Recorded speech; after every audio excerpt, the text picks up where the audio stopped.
All right, welcome back to Allegheny Health Network Nightly Sports Call. I'm Rich Walsh tonight, taking your phone calls, reading your tweets. We'll get to some of these tweets here right now. Let me check out what I got. Jason Albert just tweeted me. Who do you think has the better season in football, Pitt or Penn State? My heart wants to say Pitt, but my head is telling me Penn State. I think Penn State's going to be really good. They got things going. Obviously a top 10 program right now in the rankings. I like what Joe Moorhead is doing on offense. He's going to get a big head coaching job here probably this year. So I think Penn State would have the better record over Pitt this year, especially considering that a guy like Jordan Whitehead, I think he can change football games. He's a guy that can make a difference in a Pitt-Penn State game and maybe turn things around and help win that game, and he won't be involved in that game or the third game against Oklahoma State. So I think that's a big loss. My guess right now, I thought that Pitt could start the season 2-1, but I think he's a difference maker that might make it go 1-2 those first 3 games. Maybe they'll prove me wrong. I don't know. What do you think the Pirates need to do most position-wise to make a run for the postseason? That's from Max Kronberg.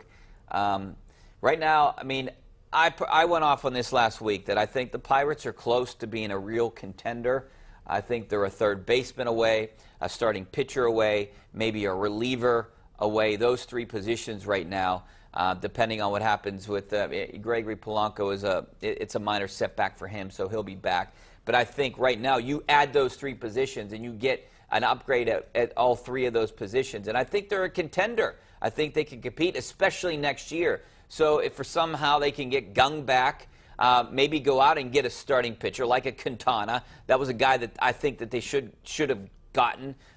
Keep McCutchen, and maybe go out and get another reliever because Daniel Hudson is not the answer. And I don't think some of the guys on this. I think some of the guys in that back end of the bullpen need a little help. And Tony Watson's not the answer. They're going to probably trade him away. They'll not get much for him, maybe trade Juan Nicasio away. These are guys that are being rumored to trade, but they're not going to get much more than prospects back from these guys and maybe a Jaso. But, hey, if they want to be serious, you go out and try to get a third baseman. You go out and try to get a starting pitcher. I know it's going to cost you a lot, but next year you have a chance to win if you keep some of these players in place. If you keep McCutchen at his price tag and just say, hey, we're going to try to win it. We think we have the team. They thought that this was the year. Some things didn't fall their way. Obviously, you don't expect to lose Marte for 80 games. I think they would be in first place with him in there. You don't expect not to have Gung and have him stuck in Korea. You don't expect to have Tyon miss over a month. Those are huge losses for the Pirates, and they would be right in the mix, probably in first place if they had those 3 guys. And right in contention for the division. And they're still in contention for the division. I just don't think that they have enough right now to catch Chicago. All right, let's get out to the phone lines. Let's go out to Jerry in Hempfield. How you doing, Jerry? Hey, Rich. I'd like to talk about Villanueva. Okay. I am so glad that the Steelers signed him. From $600,000 to $6 million a year for 4 years. I didn't even think Villanueva even thought he was going to get that kind of money. And I'll tell you what, his attitude, when he came to OTAs, they asked him, you're a free agent, why are you here? He says, I want to learn more, I want to get better. Just his attitude.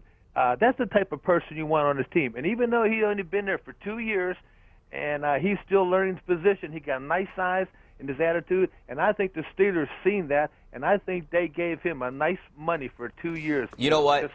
Jerry, I can't agree with you more. He's one of the best guys on the team. I had a chance to interview him today. You'll hear that coming up at 11 o'clock on KDKA-TV News and the Sportscast.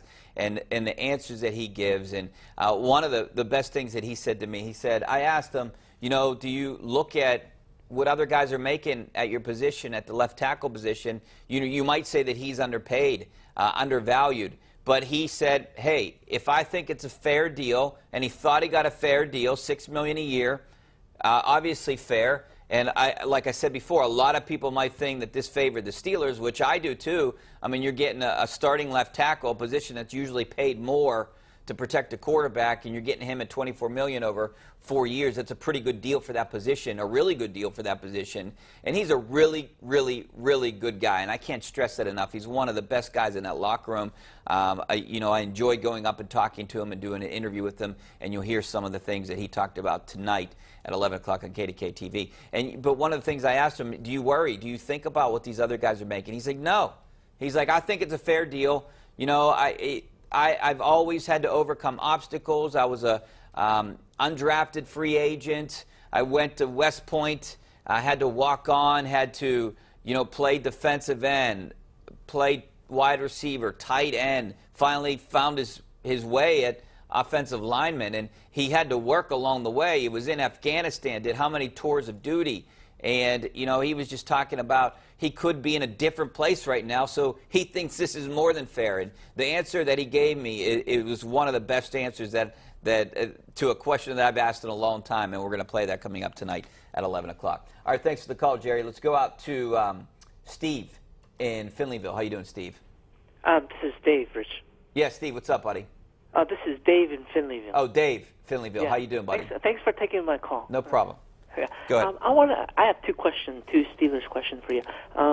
One is your prediction on the record this year, and do you think they can beat New England and get home field throughout the playoffs? You know what? Thanks for the call, Dave.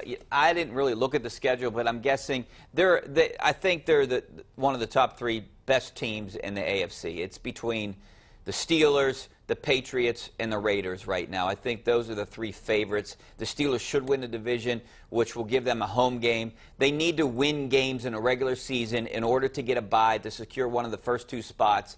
You know, I think that they can win 13 games. They should win 13 games. They should win 12 games, around that mark. That's the mark that I like right now for the Steelers. And they got to win more games than the Patriots. That's the key for the Steelers this year. They want to play the Patriots in Pittsburgh.